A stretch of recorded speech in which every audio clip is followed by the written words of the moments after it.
अस्सलाम वालेकुम दोस्तों, क्या हाल है? ठीक ठाक है। आई होप के सब खैरियत से होंगे। मैं हूं आपका दोस्त सलाउद्दीन शेख, आपके चैनल के साथ let's go with Salauddin Shaikh. और सबसे पहले शुक्रिया अदा करते हैं तमाम दोस्तों का, तमाम फैमिली मेम्बर्स का, जो मेरी यूट्यूब फैमिली है, जो मेरी बाकायदा तौर पर मुझे मोहब्बत भी करती हैं, मेरी इन्फॉर्मेशन का इस्तेमाल भी करती हैं और फ़ायदा भी उठाती हैं। तो अल्हम्दुलिल्लाह काफ़ी लोगों को वीज़ा मिला भी है और कुछ लोग मायूस भी हैं जिनके वीज़ा रिजेक्ट हो गए। और अभी आपने थंबनेल पे देख लिया होगा कि जो आज की हमारी वीडियो है वो रिफ्यूज़ल के हवाले से है, जो कि एक कॉमन रीज़न है। यूएस स्टूडेंट वीज़ा जब आप लेने के लिए जा रहे होते हैं तो ज़्यादातर एक ही स्टैंप मिल रही होती है, आपको एक पेपर मिलता है जिसमें लिखा होता है कि under the 214B you are rejected, you have refuse the visa. तो इसमें जो सबसे बड़ा मसला मसाइल होते हैं वो ये होते हैं कि जी यार ये कॉमनली सबको ही पकड़ा देते हैं। तो यार देखो, कॉमनली नहीं है, बस उनके पास एक रीजन बताने के लिए ये चीज है। तो ये असल में 214 भी, सबसे पहले इसका हल तो मैं बताता हूँ। सबसे पहले ये पहचाने कि बीमारी असल में है क्या, 214 भी लगाते क्यों है। 214 भी लगाने की वजह ये होती है कि जो इंटेंशन आपने बताई है अपने डॉक्यूमेंट्स के थ्रू, आपने अपने एजुकेशनल डॉक्यूमेंट्स लगा दिए, तमाम चीजें लगा दी, लेकिन जब आप वीजा ऑफिसर के सामने गए तो उसे महसूस हुआ कि जो डॉक्यूमेंट्स के थ्रू मेरे पास चल के जो बंदा आया है वो कुछ और है और जो सामने मेरे आया है ये कुछ और है। यानी कि इसकी इंटेंशन जो है वो स्टडीज से ज्यादा यूएस में एंट्री की है, और इसकी इंटेंशन है शायद वहां पे काम करेगा जाके, सेटलमेंट है, कोई शादी है, कोई, यानी कि समझ लें कुछ भी उसके जहन में वट चल रहा है, उसकी इंटेंशन है, वो आपकी बॉडी लैंग्वेज से, आपके चेहरे से, एक्सप्रेशन से उसको अंदाजा लगा लेता है। तो ऐसी सूरत में वो आपको अंडर द 214 भी आपका वीजा रिजेक्ट कर देता है कि उसको यकीन हो जाता है कि आप बेवकूफ बनाने आए हो उसे, आप स्टूडेंट वीजा पे नहीं आए, आपका इरादा वहां जाके या तो काम करने का है। अक्सर लोगों का यही इरादा होता है, लेकिन आपने कुछ स्मार्ट बनना होता है, अपनी बॉडी लैंग्वेज से, अपने बात करने के अंदाज से, तमाम चीजों से एक्सप्रेस करना होता है your basic intention is going to the USA only for the completing your education. तो सबसे पहला तो ये काम होना चाहिए। सेकंड चीज जो है, अब इसका करें क्या। अब आप पे लग गया 214 भी, अब दुनिया खत्म हो गई, अब आप मर जाएं, छोड़ दें, क्या करें। तो इसमें आपकी दो तीन कंडीशन बाकी बचती हैं, जो कि 90% लोग जो सबसे पहला रास्ता अपनाते हैं, जो कि सबसे आसान होता है कि जब आप हिम्मत हार देते हैं तो सब कुछ हार देते हैं। तो यार क्यों हिम्मत हारते हैं मेरे भाई, आपको मौका मिला, आप सुपीरियर कंट्री में स्टूडेंट वीजा आपने अप्लाई किया, आपको पता है कि अगर आपको वहां का स्टूडेंट वीजा मिल जाता है तो आपकी जिंदगी के तमाम मसले मसाइल दूर हो जाते हैं, कि आपको फिर जिंदगी में कोई दुश्वारी नहीं आनी। आप वहां जाएंगे, स्ट्रगल करेंगे, साल 2 साल में आपकी जो हालत होगी, आप शायद मुझसे सही मुंह से बात भी नहीं करेंगे। तो मुझे इस बात का कोई अफसोस नहीं है भाई, ना करें। आप, अल्लाह ताला आपको कामयाबी दे। काफी लोग कामयाब हैं, जब उनसे बात करने की कोशिश की जा रही होती है तो कुछ लोग करते हैं, कुछ लोग नहीं करते हैं, तो मुझे कोई मसला नहीं है, मैं एक जरिया था, उनका काम हो गया। तो 214 भी लग गया तो सबसे पहले क्या करते हैं, छोड़ देते हैं। जब आप हिम्मत हारते हैं ना तो भाई सब कुछ हार देते हैं, फिर आपके पास कुछ भी नहीं बचता। आप कहते हैं नहीं जी पैसे ज़ाया हो गए, फलाने ने खा लिए, मेरा नुकसान हो गया, मेरा 1.5 लाख का नुकसान हो गया, मेरा 2 लाख का नुकसान हो गया।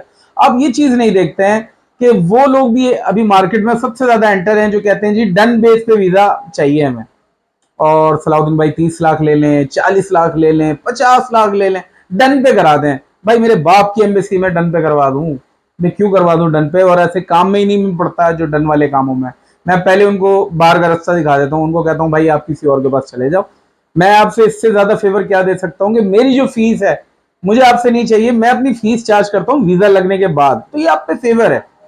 ये शायद आप किसी और कंसल्टेंट या किसी एजेंट के पास जाएं तो वो आपसे सबसे पहले कहेगा कि मेरा क्या बेनिफिट है। तो भाई मैं जब आप पे रिस्क लेता हूं तो आप क्यों नहीं लेंगे, आपको भी लेना है, नहीं लेना है तो ना लें, ठीक है, किसी और एजेंट को फाइंड करें। जब आपको कोई चूना लगा दे तो उसके बाद मेरे पास आइएगा। काफी लोग मेरे पास जब आते हैं जब उनका केस बिगड़ जाता है। तो यूएस के स्टूडेंट वीजा पे 214 भी पे पहले मैंने रास्ता बता दिया कि लोग छोड़ देते हैं। सेकंड क्या रास्ता है, सेकंड रास्ता होता है कि वो कंट्री यानी कि रीटेक करते हैं, रीअटेम्प्ट करते हैं, और रीअटेम्प्ट करने में फिर वो अपने ऊपर यानी कि कुछ चेंजेस नहीं करते हैं एप्लीकेशन पे, उन्हें लगता है कि वो बिल्कुल दुरुस्त है, लेकिन वो प्रोव नहीं करते। अपने बाकायदा तौर पर उनसे डेमोन्स्ट्रेट तो करना है, उनसे फाइट तो करनी है, थोड़ी सी लड़ना नहीं है, हथियार लेके नहीं चढ़ना है, लेकिन उनसे पूछना भाई कि why you are refusing, why you have refused me, ठीक है ना, सीधी सी बात है। आप उनसे पूछ तो सकते हैं ना, प्रूव तो करें कि भाई क्यों मुझे आप रिजेक्ट कर रहे हैं, क्यों मुझे मैं जेन्युइन स्टूडेंट हूँ, मेरी genuine intention is to going there for completing my studies. तो जो भी चीजें हैं आपने उनको बतानी है। तो जब आप ये चीजें बता देते हैं तो फिर आपने उनसे जब बताते हैं, परेशान करते हैं, तो भाई मैक्सिमम 80% लोगों का मामला रिजॉल्व हो जाता है। लेकिन जो बेचारे मुंह लटका के जाते हैं, जिनको पता होता है नहीं मुझे कुछ नहीं मिलना, वीजा रिफ्यूज ही होना है, तो भाई मैं आपको लिख के दे रहा हूं आपका वीजा रिफ्यूज होगा। क्योंकि उन लोगों को तालीम ही ऐसी दी जाती है, वो चेहरे पढ़ते हैं भाई, उनको पता चल जाता है जो बंदा आया है हमारे सामने इसके दिल में मायूसी है और हमसे सवाल कर रहा है कि वीजा रिफ्यूज क्यों किया। तो उसने तो भाई पढ़ लिया कि हाँ भाई ये तो है ही मायूस इंसान, भगाओ इसको। तो उनको विनर्स चाहिए, ऐसे लोग चाहिए, या तो बहुत ही ज्यादा स्ट्रांग हो या बहुत ही ज्यादा कमजोर हो लेकिन अपने आप को छुपाना जानते हो।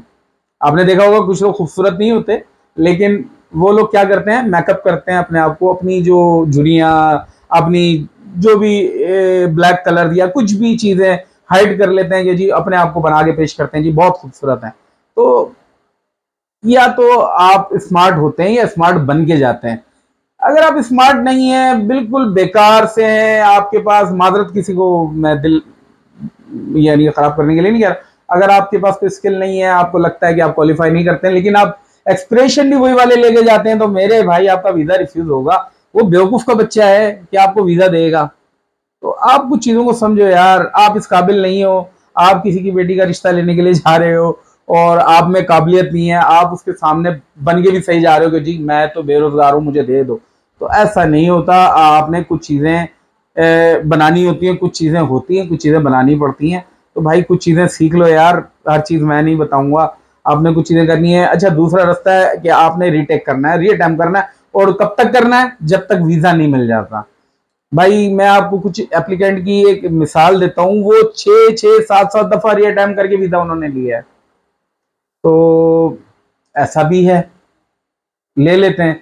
और कुछ मायूस होते हैं, उन एप्लीकेंट का मैं नाम नहीं लूंगा, लेकिन कुछ एप्लीकेंट मेरे सामने आए हैं जो मुझे पहले ही महसूस हो जाता है कि उनको वीजा नहीं मिलेगा, और मैं फिर उनका दिल नहीं तोड़ता हूँ, मैं कहता हूँ यार चलो अप्लाई कर रहे हैं, मेरा कोई नहीं बिगड़ता, मैं उनके ऊपर मेहनत करता हूँ, उनको इंटरव्यू की तैयारी करवाता हूँ। लेकिन भाई उनकी इंटेंशन बता देती है कि वो खुद बड़े मायूस हैं। तो और एक चीज अपने जहन से निकाल दें कि अगर आप पाकिस्तान से वीजा अप्लाई कर रहे हैं तो लगने के चांसेस कम है, कॉलेज पे अप्लाई करेंगे नहीं लगेगा। तो ऐसा भी नहीं है लोगों के। इवन मैं बता रहा हूँ आपको, बड़ी शॉकिंग न्यूज दे रहा हूँ, कुछ लोगों के ऑस्ट्रेलिया से भी स्टूडेंट वीजा यूएस के रिजेक्ट हो गए। तो भाई ये सब कॉन्फिडेंस का गेम है, सारा कॉन्फिडेंस का गेम है। और कुछ लोगों के मैंने अप्रूवल कराची से भी लगाए हैं जो कि क्लियरली कॉलेज पे हैं, और इस्लामाबाद से भी लगवाए हैं जो कि क्लियरली कॉलेज पे हैं। ट्यूशन फीस भी बहुत ही हल्की किस्म की है, सब चीजें सही हैं, बस आपको कॉन्फिडेंस होना चाहिए। तो ये हो गया रीअटेम्प्ट। जब तक कि आपको नहीं मिल जाता वीजा, आपने रीअटेम्प्ट करते जाना है और डरना नहीं है भाई कब तक तो हमें रिफ्यूज करेगा, हम भी तेरे से वीजा लेके ही दम लेंगे। एक ये हो गया। अच्छा थर्ड आखिरी आ गई कंडीशन, थर्ड आखिरी कंडीशन है भाई, ये वो कंडीशन है थोड़ा सा जो बेचारे, वही बात है, हर किसी के फंड्स नहीं होते, क्योंकि एक दफा वीजा रिफ्यूज होने का मतलब है 60-70 हज़ार रुपए का नुकसान वीजा की जो फीस है। तो इस सूरत में वो फिर करते क्या है, थोड़ी स्मार्ट वे को चुनते हैं। वो कहते हैं चलो जी मैं सेकंड कंट्री में चला जाता हूँ और वहां पे 3-4 महीने के बाद, 6 महीने के बाद मैं रीअटेम्प्ट करूंगा यूएस का। यूएस का जो कीड़ा होता है मादरत के साथ, वो नहीं मरता, वो कहते हैं जी मैं सेकंड कंट्री से अप्लाई करूंगा। तो ऐसे कुछ लोग हैं जिन्होंने कामयाबी हासिल की है, वो दुबई चले जाते हैं, या तो वर्क वीजा पे चले जाते हैं या स्टडी वीजा पे चले जाते हैं, और उसके बाद फिर आगे जाने की कोशिश करते हैं। और या फिर टर्की स्टूडेंट वीजा पे चले जाते हैं, वहां से भी लोगों का काम हुआ है। मेरे कुछ एप्लीकेंट ऐसे हैं जिन्होंने यहाँ से टर्की का स्टूडेंट वीजा करवाया, टर्की गए, वहां पे 3-4 महीने रुके और वहां से उनका हो गया। तो थर्ड जो ऑप्शन है वो ये है कि आपका अगर यूएस का नहीं दाना पानी आपका लिखा हुआ, आप फिर एक काम करें, अगर आपको लगता है कि आप में इतना कॉन्फिडेंस नहीं है कि आप इंटरव्यू फेस कर सके, तो भाई आप सेकंड कंट्री का इंतखाब कर लें और टर्की चले जाएं, यूके चले जाएं, मलेशिया चले जाएं।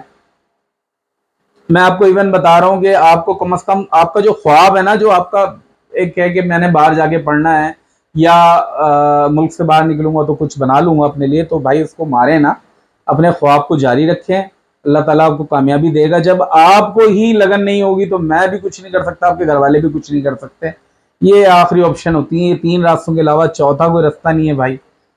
सही है ना? या तो आप उस डिसीजन को घर पे लेके सेकते रहें कि यार ये हो गया ये हो गया, या फिर सेकंड है कि सिंपल के बार बार री अटेम्प्ट करते रहें, और तब तक करें जब तक नहीं देगा तो वीजा, देखते हैं कब तक नहीं देगा। और थर्ड रास्ता है कि अपनी कंट्री स्विच करें कुछ 3-4 महीने बाद, 6 महीने बाद, फिर आप वहां से यूएस का स्टूडेंट वीजा अप्लाई करें, कोई मसला नहीं है। और ज्यादातर लोगों को जो तीसरा रास्ता है वो तकरीबन 99% रिजल्ट पॉजिटिव ही देता है, क्योंकि उनको महसूस हो जाता है कि हाँ भाई इसने तो कोशिश कर ली कहीं और जाके, लेकिन वहां पे उसको नहीं हुआ। लेकिन उनको पता होता है कि पहले इसने यूएस का अप्लाई किया था, तो वो समझ जाते हैं कि इसकी genuine intention to going to completing their studies, तो फिर वो इस बिहाफ पे आपको वीजा दे देते हैं। आई होप कि आपको वीडियो पसंद आई होगी, समझ आई होगी। फिर भी कोई अगर सवाल है, कुछ पूछना चाहते हैं तो भाई मेरा व्हाट्सएप का नंबर भी मौजूद है, मेरा फेसबुक का पेज भी मौजूद है। तो आप जहां चाहें मुझसे रब्ता कर सकते हैं। इंशाल्लाह मैं आपकी पूरी कोशिश करूंगा हेल्प करने के लिए। नेक्स्ट वीडियो में मिलते हैं, तब तक के लिए अल्लाह हाफिज़।